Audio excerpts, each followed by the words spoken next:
sebagian dari sifat-sifat mereka itu. Mereka bertanya bukan karena ingin tahu, tapi justru sebenarnya itu adalah mereka ingin menyudutkan kita orang Islam.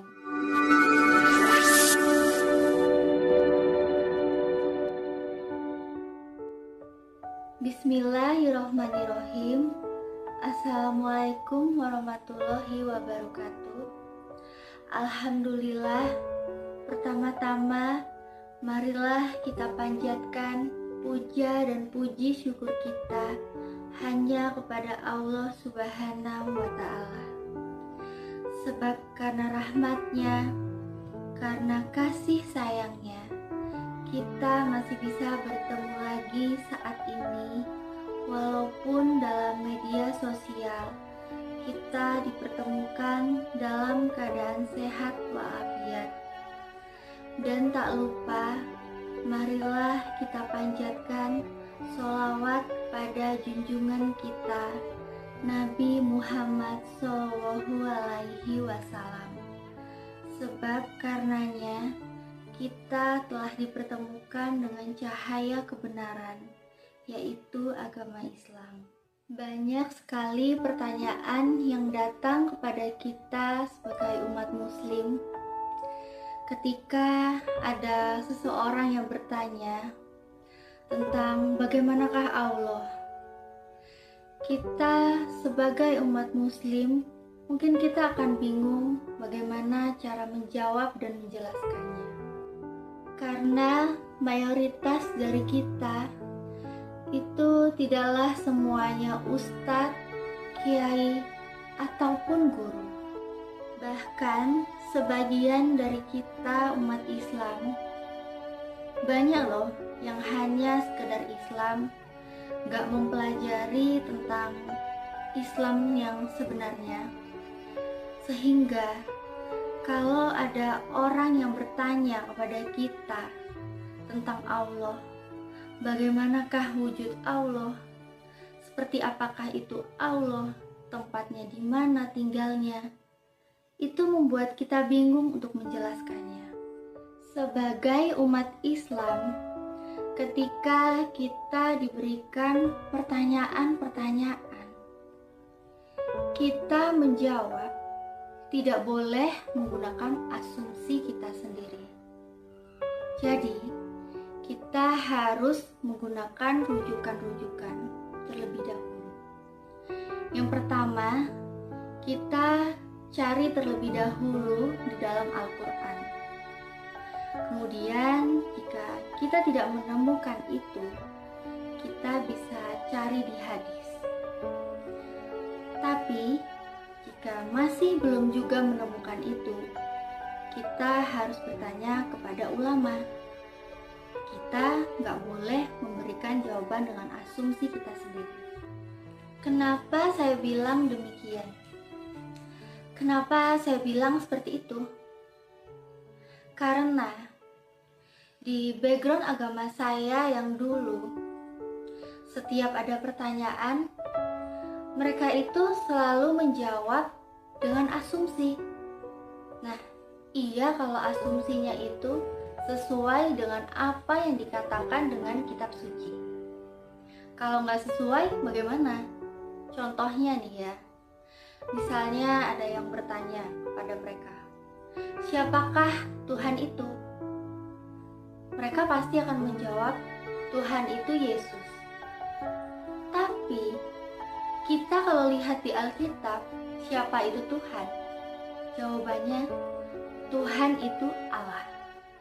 Di antaranya, kita lihat di Markus 12 ayat yang ke-29. Sudah jelas di situ ditulis, hukum yang terutama, Tuhan Allah kita, Tuhan itu Esa. Jadi, sangat jelas dan sangat simpel ya, bahwa Tuhan itu Allah dan Tuhan itu Esa. Itu sangat simpel dan sangat mudah sekali dimengerti. Dan itu semua kata-katanya Yesus. Jadi pertanyaan Allah itu siapa? Allah itu seperti apa, wujudnya bagaimana, tempatnya pun ada di mana. Nah, kita harus berpikiran positif dulu aja ya.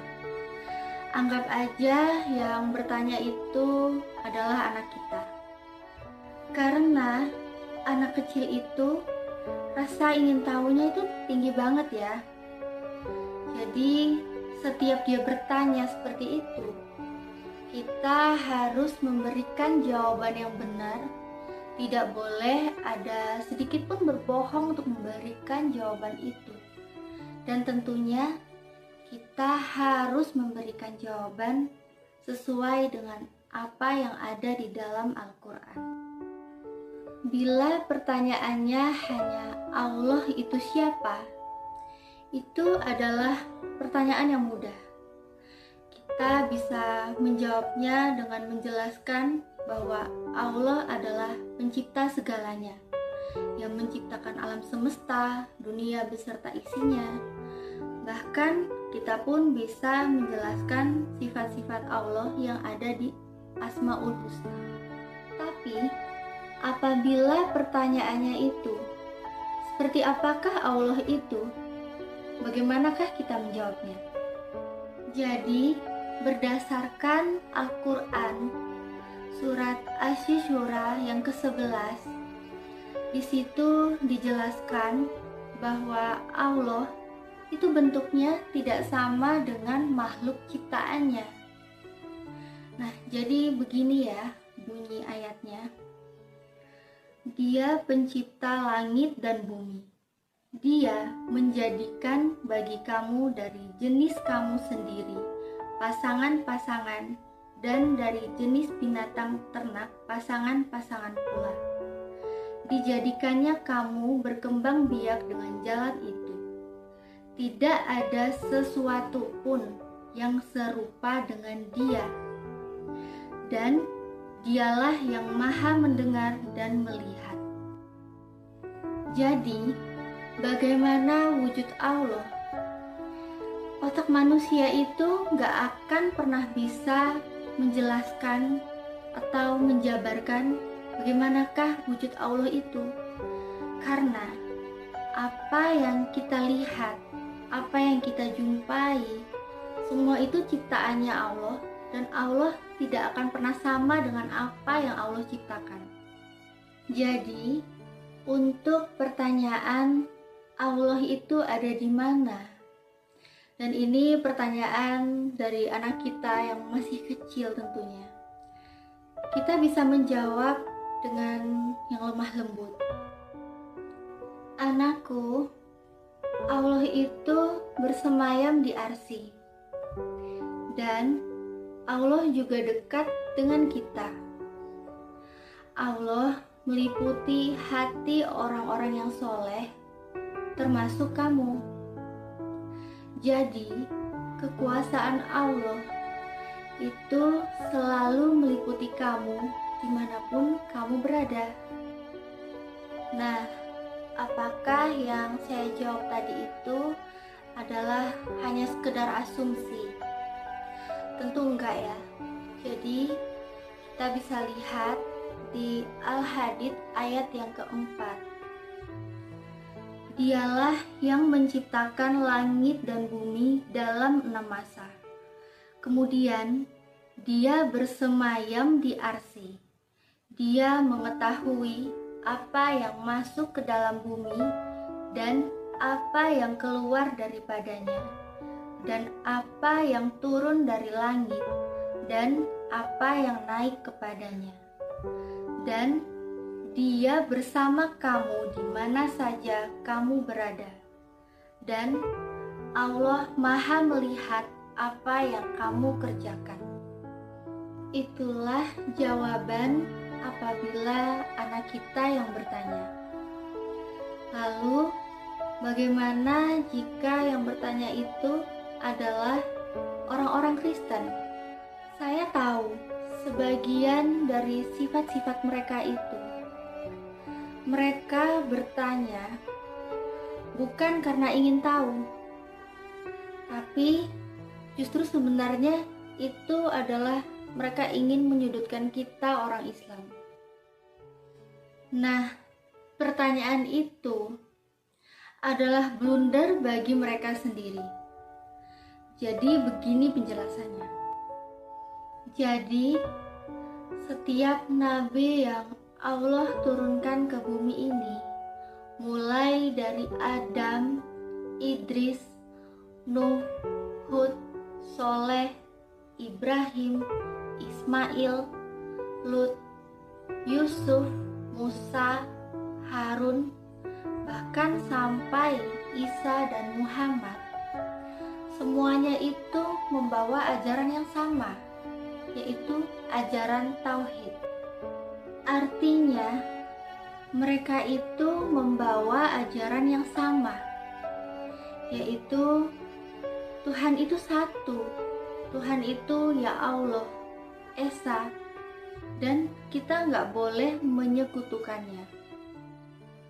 Dan dari situ kita pun bisa memastikan bahwa Tuhannya mereka itu sama, satu, yaitu Allah.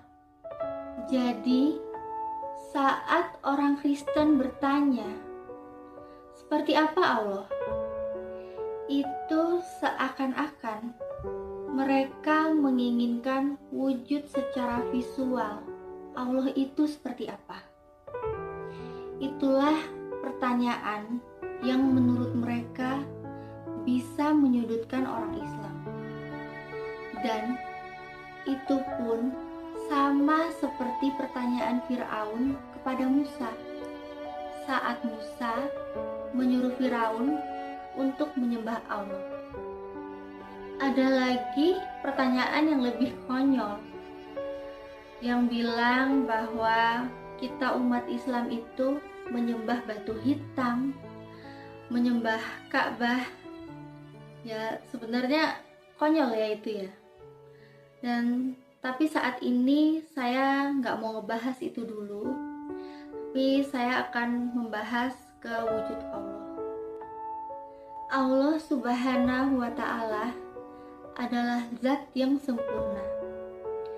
Ia tidak bisa kita lihat, tapi Dia bisa melihat segalanya. Zat ya, bukan zat. Jadi mereka sering menyamakan itu adalah seperti zat cair, zat padat. Ya sebenarnya beda. Nanti bisa di searching sendiri ya, bedanya zat dengan zat. Di surat Al-An'am ayat 103 disebutkan, Dia tidak dapat dicapai oleh penglihatan mata, sedang Dia dapat melihat segala yang kelihatan, dan Dialah yang maha halus lagi maha mengetahui. Nah, jadi ini pun berlaku untuk semua nabi, karena nabi pun manusia.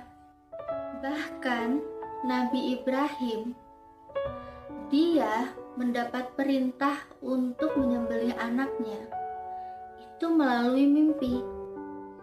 Bukan Allah menampakkan diri kepada Ibrahim. Itu coba dibayangin, perintah untuk menyembelih anak, bukan perintah yang main-main ya. Jadi Nabi Ibrahim mendapatkan perintah dari Allah itu melalui mimpi, dan Allah enggak menunjukkan wujudnya secara langsung. Dan Nabi Musa itu di surat Al-A'raf ayat 143. Dan tatkala Musa datang untuk munajat dengan kami pada waktu yang telah kami tentukan, dan Tuhan telah berfirman langsung kepadanya. Berkatalah Musa, "Ya Tuhanku, nampakkanlah diri Engkau kepadaku, agar aku dapat melihat kepada Engkau." Tuhan berfirman, "Kamu sekali-kali tidak sanggup melihatku, tapi lihatlah ke bukit itu. Maka jika ia tetap di tempatnya sebagai sedia kala, niscaya kamu dapat melihatku. tatkala Tuhannya menampakkan diri kepada gunung itu. Dijadikannya gunung itu hancur luluh dan Musa pun jatuh pingsan. Maka setelah Musa sadar kembali, dia berkata, "Maha suci Engkau, aku bertobat kepada Engkau dan aku orang yang pertama-tama beriman." Jadi Nabi Musa yang sering mendapatkan mujizat dari Allah itu saja gak ada hak untuk melihat wujud Allah. Apalagi kita yang notabene itu keimanan kita masih di bawah Nabi Musa. Jadi adalah hal yang konyol bila Allah wujudnya bisa dijelaskan oleh mata dan mulut kita. Karena mata dan mulut kita ini punya keterbatasan yang gak bisa menjelaskan itu. Apabila keagungan Allah Subhanahu wa Ta'ala yang Maha Agung bisa dibayangkan oleh hati pikiran manusia, lalu bisa diucapkan, digambarkan oleh mulut manusia, maka Allah gak layak disebut sebagai Tuhan. Intinya, keindahan Allah, keagungan Allah tak akan pernah terlintas di pikiran hati manusia, karena hati dan pikiran manusia terbatas, sedangkan Allah kekuasaannya sangat tak terbatas. Nah, jadi konyol aja ya kalau wujud Tuhan itu bisa divisualkan. Kayak gini nih, misalnya ada foto, terus ditanya, "Itu foto siapa sih?" "Itu foto Tuhan." "Loh, kok masih gantengan papaku ya daripada foto itu? Masa kalah ganteng sama papaku?" "Loh, itu loh Tuhan." "Yang mana?" "Itu loh fotonya, tuh ada patung-patungnya juga. Tuh, coba lihat deh fotonya. Itu Tuhan." "Hah? Itu? Kok mirip tetanggaku sih? Tetanggaku ada loh, persis banget kayak gitu. Apa jangan-jangan kembar ya itu ya sama tetanggaku?" Itulah yang saya maksud kehinaan Tuhan apabila Dia bisa diucapkan, dijabarkan dengan mulut dan mata manusia. Karena apa yang dilihat dan diucapkan oleh mulut manusia pasti ada kekurangan, pasti. Sedangkan Allah tidak ada kekurangannya. Jadi, untuk bisa melihat Allah selama kita masih di dunia ini, itu adalah hal yang mustahil. Karena itu sudah dijelaskan di Al-Quran. Lalu, kapan manusia bisa melihat Allah? Tentunya, manusia bisa melihat Allah saat sudah berada di surga. Kita bisa lihat di Al-Quran, Yunus 26, "Bagi orang-orang yang berbuat baik, ada pahala yang terbaik, surga dan tambahannya, kenikmatan melihat Allah. Dan muka mereka tidak ditutupi debu hitam dan tidak pula kehinaan. Mereka itulah penghuni surga, mereka kekal di dalamnya."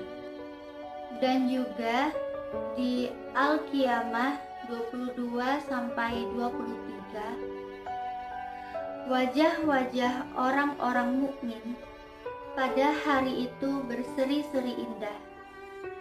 Kepada Robnya lah mereka melihat. Jadi, cukup sekian yang bisa saya sampaikan pada video saya kali ini.